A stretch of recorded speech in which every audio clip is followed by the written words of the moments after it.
On what should have been the happiest day of my life, the altar became a stage for a nightmare. My husband slapped me harshly, accusing me of betrayal based on a conspiracy crafted by my best friend. "You repulse me," he declared. He could never have anticipated what would happen next. Before we continue, I would like to ask you to subscribe to the channel, turn on notifications, and leave a comment about where you are watching from. Let's go back to where it all began. I remember the sunlight streaming through the stained glass, casting a kaleidoscope of colors across the silk of my wedding dress. The day had started like a dream, the culmination of a love story that felt as if it had been lifted from the pages of a fairy tale. Samuel, with his charming smile and eyes that sparkled with promises of forever, stood waiting at the altar. As a scholarship student who had climbed her way out of hardship, marrying into a family that graced society, Pages felt like stepping into a different universe. The ceremony was a blur of vows, tender kisses, and heartfelt applause. It was at the reception, amidst the clinking of fine china and the murmur of high society's elite, where my fairy tale began to unravel.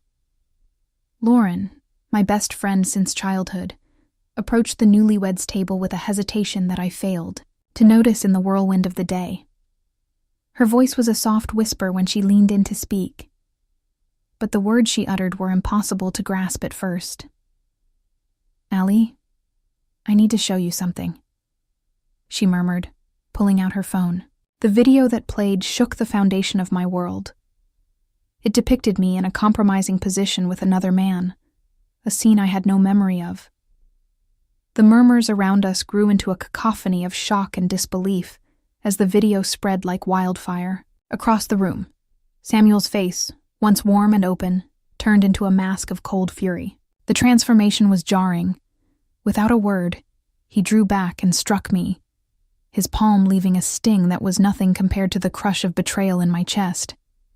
The room spun as whispers turned to shouts, and the faces of friends and family morphed into a gallery of judgment. "Heavens, Alice! What have you done?" Samuel's voice boomed over the din, pinning me under a spotlight of shame. The weight of hundreds of eyes bore down on me, each look a needle into my heart. I tried to speak, to deny the allegations, but the words were like dust in my mouth. Lauren stood by, her face a mixture of pity and regret. "I thought he should—" "No," she said, her voice a ghost of our childhood camaraderie. The clatter of my chair hitting the floor echoed as I stood. The room held its breath as I walked away, the back of my dress a cascade of silk and unfulfilled promises. Each step was a break from the person I thought I knew, the life I thought I wanted. By the time I reached the doors, the dream was shattered, lying in pieces that glittered mockingly under the chandeliers. Outside, the cool air was a slap sharper than Samuel's. My mind raced as I wandered through the manicured gardens, the echoes of my ruined fairy tale whispering through the trees. How could a day that started with so much hope end in such despair? In the solitude of the garden, my heart began to piece together the fragments of my dignity. The realization dawned slowly that the video couldn't be real, but with every rational thought came a wave of doubt and fear. Who would believe me? Where could I go? The future was a dark path that I now walked alone. As I navigated through the maze of meticulously trimmed hedges, my tear-blurred eyes nearly missed the shadowed figure slumped against a stone bench. It was only the faint, pained groans that halted my frantic escape. Drawing closer, I discovered an elderly man, his face contorted in agony, clutching at his chest with shaking hands. The festive noises from the reception seemed to fade into oblivion as my medical training took precedence. Kneeling beside him, I gently took his hand, trying to offer a calm presence despite the chaos swirling within me. "My name is Alice. I'm going to help you," I said, my voice steadier than I felt. His response was merely a nod, his breaths shallow and labored. I assessed his symptoms and recognized the signs of a heart attack. With no time to spare, I dialed for an ambulance carefully explaining our location to the dispatcher. Each second felt like an eternity as I monitored his vital signs, offering words of comfort that were as much for him as they were for me. "Stay with me. Just keep breathing," I urged, placing my other hand over his, feeling the faltering pulse beneath my fingers. His eyes, filled with a mix of fear and gratitude, locked onto mine, and in that moment, a silent understanding passed between us. A connection forged not just by circumstance, but by the shared intimacy of human vulnerability. When the sounds of sirens finally pierced the quiet night, slicing through the tension, I felt a surge of relief. The paramedics arrived swiftly, their professional calm a stark contrast to the earlier upheaval of my wedding. I briefed them quickly, my voice composed as I recounted his symptoms and my initial interventions. As they took over, preparing him for transport, one of the paramedics, a young man with earnest eyes, gave me a reassuring smile. "You probably just saved his life," he commented as they loaded the elderly man into the ambulance. Standing there, watching the lights of the ambulance fade into the distance, I felt an unexpected sense of purpose swell within me. Despite the ruin of my personal joy, I had found a way to bring hope to another. The night air, once stifling with my despair, now seemed to breathe new resolve into my lungs.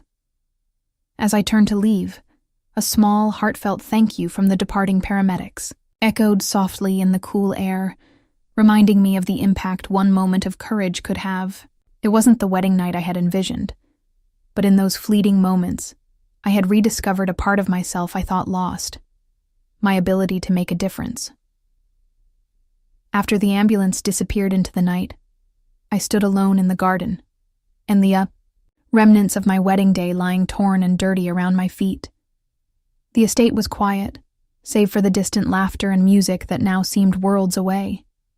As I walked back towards the main house, my mind was a tumult of emotions: anger, confusion, but most surprisingly, a newfound resilience. I was no longer just a jilted bride. I had saved a life tonight. In the days that followed, my world continued to crumble. Samuel's family, powerful and vindictive, ensured that the story of the wedding was spun to their favor.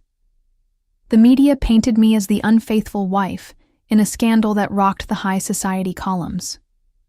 Friends I thought I had in Samuel's world turned their backs, swayed by the power of his family's influence and the convincing lies of Lauren.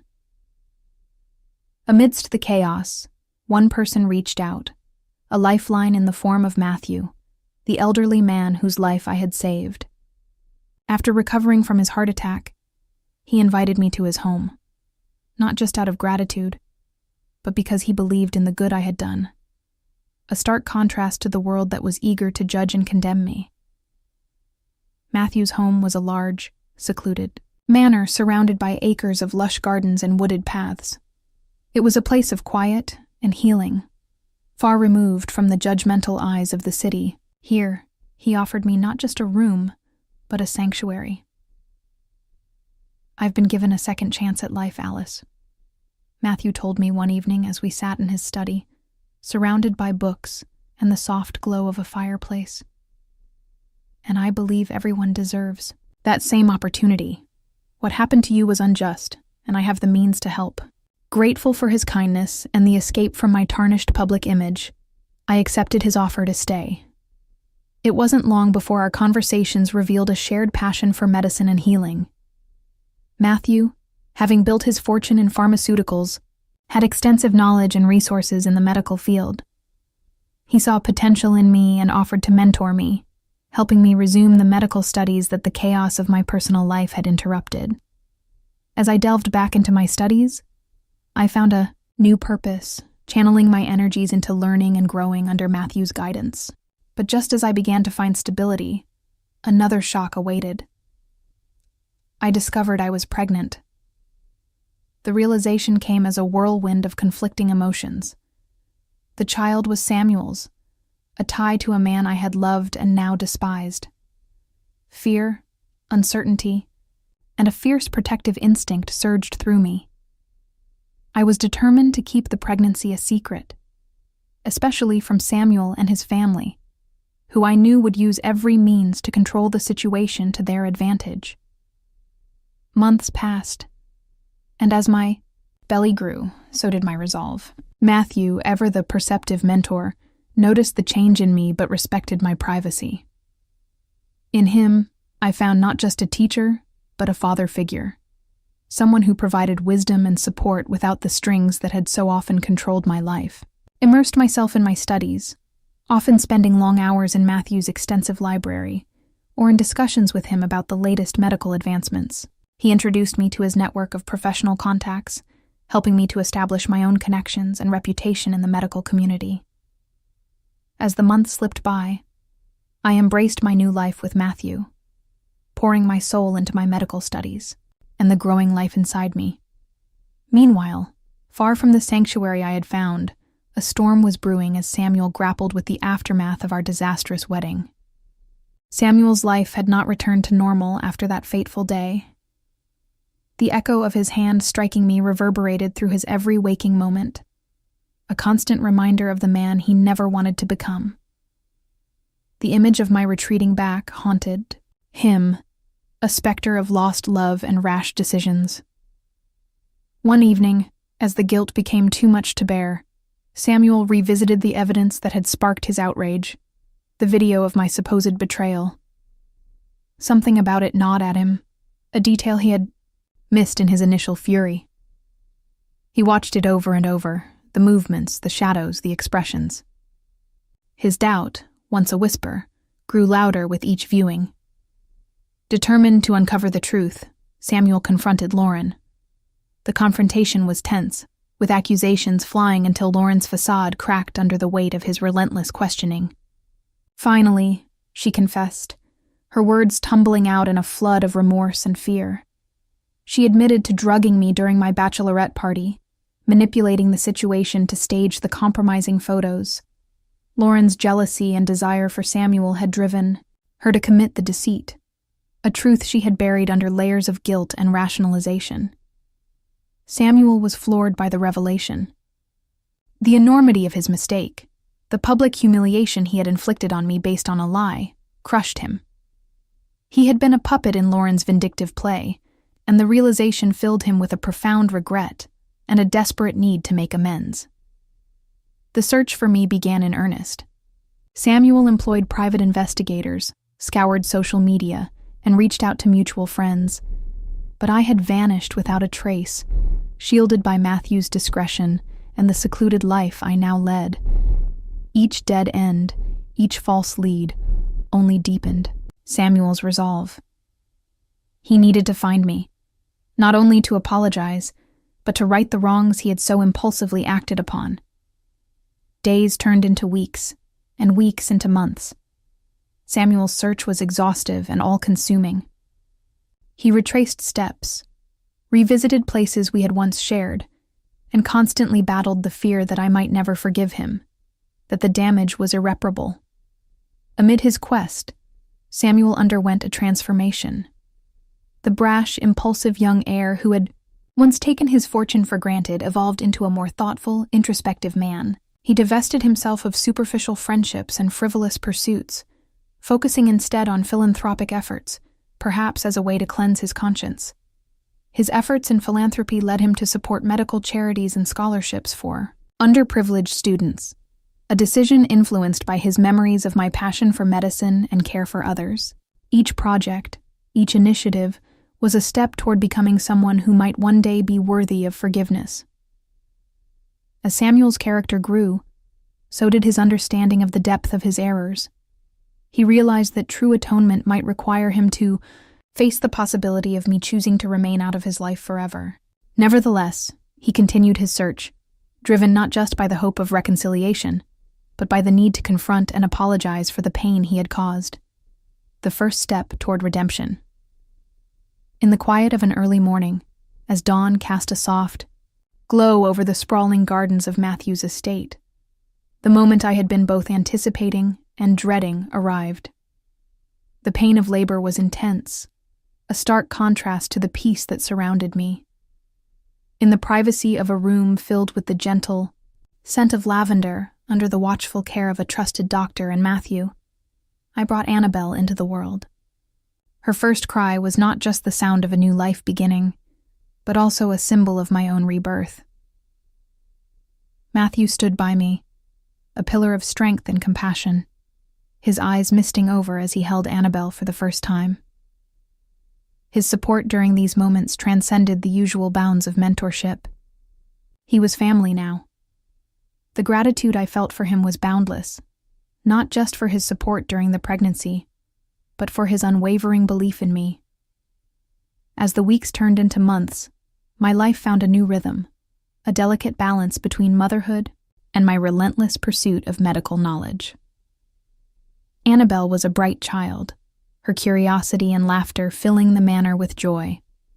Watching her grow under the lush canopies of the garden, I felt a surge of determination to provide her with everything she needed, not just materially, but intellectually and emotionally. With Matthew's extensive library at my disposal and his network of medical professionals to learn from, I dove deeper into my studies. The more I learned, the more passionate I became about medical research. My focus sharpened on pharmaceutical research, driven by a desire to make significant contributions to medicine. Matthew, seeing my dedication and potential, facilitated my first steps into the professional world. He introduced me to his colleagues, advocated for my participation in conferences, and encouraged me to publish my findings. As I built my reputation in the medical community, my achievements in the field of pharmaceutical research began to gain recognition. My studies led to breakthroughs in drug efficacy that were not just theoretical, but had practical applications, improving patient care significantly. With each success, my confidence grew, but so did the protective barrier I kept around my personal life, especially concerning Samuel. Meanwhile, Samuel continued his transformation, fueled by remorse and a genuine desire to make a difference in the world. His philanthropic work, particularly in supporting medical scholarships and funding healthcare initiatives, was his way of atoning for his past mistakes. Unbeknownst to him, some of his contributions were indirectly supporting the very conferences and research projects that propelled my career forward. Despite his extensive efforts, Samuel had not found me. I remained a ghost from his past, my existence now known only through the ripples my research made in the medical field. He often wondered about me, about the life I must be leading, hoping fervently that I was happy and fulfilled. His regret over his actions at our wedding never waned, serving as a harsh lesson that shaped the man he had become. As Annabelle's intellect and spirit flourished, so did my resolve to keep our lives private. I knew that one day, the questions would come about her father, about my past, and I prepared myself for those conversations with the same meticulous care that I applied to my research. For now, Annabelle knew only the love and security that Matthew and I provided, and I saw no reason to disrupt that peace. Years passed, and I established myself as a leading researcher, my name becoming synonymous with innovation in medical treatment. My journey was marked by accolades and respect, but behind the public persona was a woman who had found strength in the ashes of disgrace, a mother who had shielded her child from the complexities of her own past, and a mentee who had risen to meet the faith of her mentor. 5 years had woven intricate patterns of change into the fabric of our lives, stitching together moments of triumph and solitude with the unrelenting passage of time. As a leading researcher now, I frequented many conferences, presenting my latest findings to peers who respected and admired my work. Yet, nothing could have prepared me for the conference that spring, an event that would unwittingly reunite me with Samuel.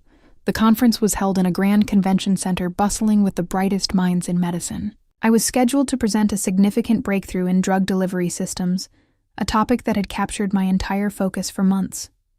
As I made my way through the crowded venue, my mind was a whirl of formulas and clinical data, unaware of the fateful encounter that awaited me. Samuel had also changed over the years. His involvement in the medical philanthropy sphere had introduced him to aspects of medicine he found profoundly meaningful, and it led him to attend this particular conference, drawn by the agenda's focus on pharmaceutical innovations. His goal was to understand better where his contributions were making an impact. He hoped to find new initiatives to support, driven by a silent hope to somehow connect with my world, even if indirectly. As I stepped up to the podium, the room filled with an anticipatory silence. I scanned the audience, ready to share my work, when my eyes unexpectedly met Samuel's. Time seemed to halt, and the air shifted palpably between us. The recognition was immediate, and the impact was visible in his widened eyes, the color draining from his face as memories of a past life flashed between us. After my presentation, which I managed through a haze of shock and professionalism, Samuel approached me. The years had matured him, the lines on his face etching the depth of his regret. His approach was hesitant, respectful, and it was clear he was grappling with the weight of this moment. "Alice," he began, his voice trembling slightly. "I've thought about this moment for years, rehearsed it in my mind 1,000 times. He paused, searching my face for any signs of the warmth we once shared. "I'm so sorry for everything that happened. I know apologies can't change the past, but I need you to know how deeply I regret my actions and how much I've changed since then." I listened, the floodgates of the past creaking under the pressure of unspoken words and buried emotions. The pain, the humiliation, and the journey I had embarked on since we last spoke, all flickered across my mind. "Samuel, My voice broke, the professionalism faltering. It was then, perhaps drawn by the intensity of the moment, that Annabelle appeared at my side, her presence a balm and a reminder of the life I had built. "This is Annabelle, our daughter." The revelation hit Samuel like a physical blow, his knees weakening as he stared at the child who looked back at him with curious, innocent eyes. Annabelle, unaware of the magnitude of the moment, simply smiled, her resemblance to Samuel undeniable. "Your daughter," his voice was a whisper, a mix of awe and sorrow. "She's beautiful, Alice. She looks just like you." Regret washed over him anew, the realization of all he had missed. A family he never knew he had, etching deeper lines of sorrow onto his face. "I never wanted to keep her from you," I said softly, the years of single parenthood having taught me the hard lesson of forgiveness. "But I needed to protect her, and myself." Samuel nodded, the gravity of his past decisions settling around us like a heavy cloak. "I understand, Alice, and I'll respect whatever you decide about my involvement in her life. But if there's room for me, even just to know her, I'd like that more than anything." As he spoke, the barriers I had meticulously built over the years began to crumble, not completely, but enough to let the possibility of forgiveness seep through. The conference around us resumed its buzz, a world moving forward, and perhaps, so could we, cautiously navigating the path of co-parenting and slowly rebuilding trust where it had once broken. In the weeks following the conference, Samuel's newfound relationship with Annabelle began tentatively. He approached every interaction with a sense of reverence and caution, acutely aware of the years he had missed and the damage his past actions had inflicted. As for me, watching them together was a mixture of joy and apprehension. Annabelle, with the effortless forgiveness of a child, quickly grew fond of Samuel, her laughter at his attempts to entertain her echoing through the once quiet corridors of my home. Our lives, intertwined by fate and now by choice, were finding a new equilibrium. That delicate balance was abruptly shattered one autumn afternoon.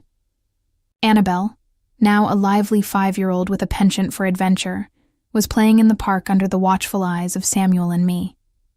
The day was crisp, the park adorned with the fiery hues of fall, a perfect setting for what was meant to be a joyful family outing. The accident happened in a moment that was both brief and eternal. Annabelle chased a fluttering butterfly towards the edge of the park, her small feet barely making a sound on the soft grass. Neither Samuel nor I could have predicted the small, reckless driver speeding down the street adjacent to the park. In that heart-stopping instant, Annabelle stepped off the curb. The screech of brakes tore through the air, a sound that would haunt me in the nights to come. Samuel and I rushed to where Annabelle lay, her small body frighteningly still against the cold pavement. The driver, a young woman, was already on her phone, her voice shaky as she called for an ambulance. Samuel's medical training, refreshed, and honed from his involvement in philanthropic medical initiatives, kicked in. He stabilized Annabelle as best he could while I could only watch, my medical knowledge useless against the overwhelming tide of maternal fear. The ambulance ride to the hospital was a blur of sirens and silent prayers. Annabelle was conscious, but frightfully pale, her brave attempts at a smile doing little to mask the pain she was enduring. At the hospital, the doctors moved swiftly, their faces setting grim lines as they assessed her injuries. The situation was dire. Annabelle needed surgery, and more critically, she needed blood. Samuel and I were both tested quickly. His blood type matched hers, and without a moment's hesitation, he agreed to donate.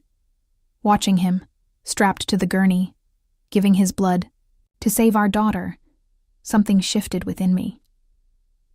The barriers I had meticulously maintained against him began to crumble, not out of necessity, but out of a newfound respect, and perhaps the budding shoots of trust.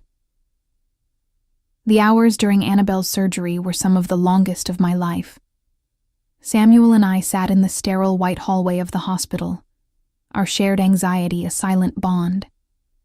We spoke little, but the space between us was filled with a mutual understanding and a shared fervor for Annabelle's recovery. When the surgeon finally appeared, his smile was a balm to our frayed nerves. Annabelle's surgery was successful, and while the road to recovery would be long, she was expected to make a full recovery. Relief, potent and profound, washed over us, and I found myself reaching out to grasp Samuel's hand, our fingers intertwining naturally. In the weeks that followed, as we navigated the complexities of Annabelle's recovery, Samuel was a constant presence.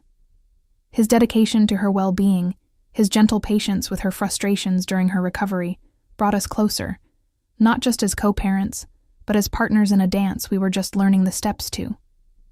The trauma of the accident, while harrowing, forged a new bond between us. It acted as a catalyst, accelerating our understanding and acceptance of each other. The man I had once vowed to keep at arm's length was now someone I found myself relying on, not out of necessity, but out of a genuine desire to co-parent our daughter as a team. As Annabelle's laughter gradually returned to fill the rooms of my home, so too did a sense of peace, a peace that came from the knowledge that, despite the trials we faced, we could face them together, as a family reunited by circumstance, but bound together by something much stronger. Samuel was more than just present. He was engaged. He took to fatherhood with a fervor that both surprised and comforted me. His days were punctuated with visits to our home, each one an opportunity to make up for lost time. Annabelle, ever resilient, basked in the affection of her newfound father, her laughter a healing salve to the wounds of the past. One chilly evening, as we watched Annabelle sleep peacefully, Samuel and I found ourselves sharing a quiet cup of tea in the kitchen, a simple act that would have seemed unimaginable years ago. The kitchen, warm and filled with the scent of cinnamon and apple, felt like the heart of our home, and for the first time, it felt whole. "Alice," Samuel began, his voice hesitant. "These past weeks have shown me so much about being a father, about being a man I can be proud of. I owe a lot of that to you." He paused, searching for the right words. "I want to be here, not just for Annabelle, but for you, as a friend, as someone you can rely on." His words hung in the air, heavy with sincerity. I looked at him, really, looked and saw the man he had become. Gone was the reckless youth driven by impulse and pride, replaced by a man shaped by regret and a genuine desire to make amends. Samuel, I've seen the changes in you, and I believe in the person you are now, I replied, the warmth of the kitchen seeping into my voice. Forgiving you was not easy, and it took time. But I see how much you love Annabelle, how much you've tried to make things right. That means a lot to me. Our conversation that night wasn't just about forgiveness, it was about acceptance. We talked about the future, about boundaries and respect, about the roles we wanted to play in each other's lives. It was a dialogue, marked by mutual respect, and an understanding that while the past could not be changed, the future was still ours to write.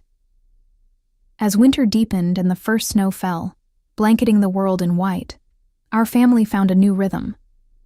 Samuel was a constant figure, his visits becoming a cherished part of our routine.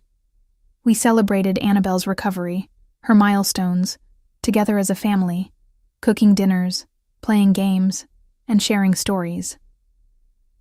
During these months, Samuel and I rebuilt trust slowly, like craftsmen laying a mosaic, carefully, deliberately placing each piece. There were moments of hesitation, of old fears surfacing, but they were met with patience and reassurance. We learned to communicate openly, to express concerns without the shadows of past grievances coloring our perceptions. By the time spring returned, bringing with it the promise of renewal, Samuel and I had established a partnership grounded in co-parenting, but enriched by a growing friendship. We were co-conspirators in bedtime stories, partners in homework sessions, and supporters in each little victory Annabelle achieved. This new chapter of our lives was not without its challenges, but each obstacle was met with a shared commitment to work through it together, for Annabelle's sake and for the family we were becoming. Our connection, once frayed and fragile, had deepened, rooted in a past that had taught us both so much about forgiveness, resilience, and the enduring power of love. As spring blossomed into summer, the idea that had been quietly forming between Samuel and me began to take definitive shape. Our conversations, once focused on navigating the complexities of co-parenting, now ventured into professional collaboration. The potential for a joint endeavor became clear during one of our long walks through the garden where Annabelle played, her laughter a sweet backdrop to our serious discussions. Matthew always envisioned more than just profit from his work, I began, watching Annabelle chase a butterfly. He believed in using his resources to make a real difference. I think we have an opportunity to continue that mission. Samuel nodded, his gaze thoughtful. I've been thinking about that too. The funds I've directed towards medical research were always meant to lead to something tangible. What if we take it a step further? What if we create something new? A research center focused not just on developing drugs, but on holistic patient care. The idea resonated deeply with me. Matthew had been more than a mentor. He had been a visionary who saw the potential in me long before I saw it in myself. He had left us a substantial part of his estate, intended to fund initiatives that aligned with his values. Utilizing this legacy to establish a research center felt like the perfect tribute to his life's work. Over the next few months, Samuel and I began laying the groundwork for the research center. We envisioned a facility that would not only push the boundaries of pharmaceutical science, but also integrate nutritional, psychological, and environmental factors into patient care. This holistic approach was innovative and challenging, but we were driven by a shared commitment to make a lasting impact. The process of planning and establishing the center brought Samuel and me closer professionally. We complemented each other in ways that surprised both of us. My meticulous attention to scientific detail paired well with his knack for strategic planning and resource management. Our weekly meetings, once punctuated by cautious politeness, became sessions of dynamic exchange, filled with creative sparks and mutual respect. As the center took shape, so did our relationship. The professional respect we cultivated spilled over into our personal interactions, enriching them. We learned to lean on each other, not just for co-parenting advice, but for companionship and support. Our love, rooted in the turbulent soil of our past, began to bloom anew, this time nourished by shared goals and deep mutual respect. When the research center finally opened, it was a culmination of not just our dreams, but of a legacy that stretched beyond us. We named it the Matthew Research Institute for Integrated Health, a name that honored a man who had changed the course of our lives. The opening ceremony was a blend of celebration and solemnity. Annabelle, now more understanding of the significance, her grandparents' legacy held, cut the ribbon. Her bright eyes mirrored the pride and joy on Samuel's face, a face I had grown to love once again, in a way that was both profound and irrevocable. Together, we toured the state-of-the-art facilities, from labs equipped with the latest technology to patient rooms designed to foster healing and comfort. "We're making a difference, Alice," Samuel said, squeezing my hand as we watched a team of researchers set up their equipment. Together. Our partnership at the research center was just the beginning. As our professional lives flourished, so did our personal relationship. We found joy in our daily interactions, the easy banter, the shared meals, the quiet evenings watching Annabelle grow into a thoughtful, curious child who loved to wander the very gardens that had seen the deepest, lows and highest highs of our relationship. In this journey of growth and renewal, Samuel and I had discovered not just a way to honor the past, but to build a future where love, respect, and innovation intertwined to create something truly meaningful. Our story, marked by pain, forgiveness, and ultimately deep love, was a testament to the enduring power of human connection and the unyielding potential for redemption.